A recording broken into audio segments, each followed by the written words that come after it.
श्री स्वामी समर्थ.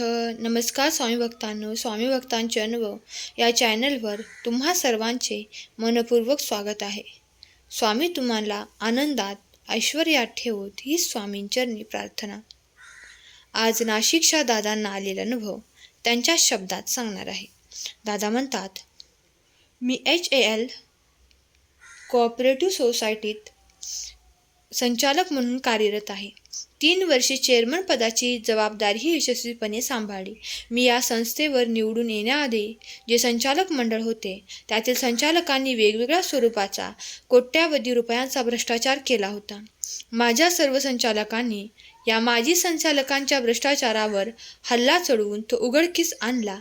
शिवाय पण उज्ज्वल निकम यांच्यासारख्या नामांकित वकिलाच्या मदतीने संस्थेच्या लुटीची रिकव्हरी काढली.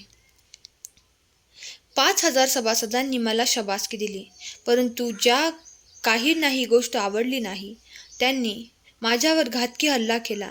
मी सकाळी 6 वाजता कामावर जाण्यासाठी घरातून बाहेर पडलो आणि 2-4 पावले जाताच 15 लोकांनी माझ्यावर हल्ला केला.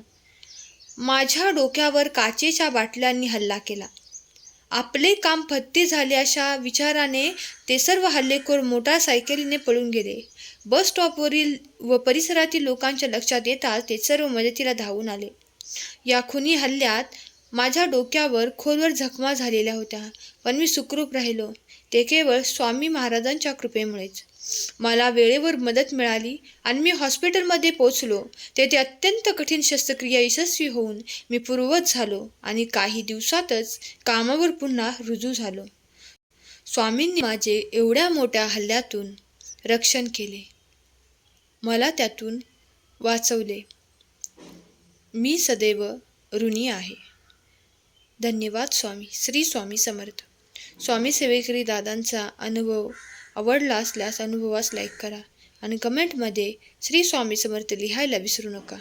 धन्यवाद. श्री स्वामी समर्थ.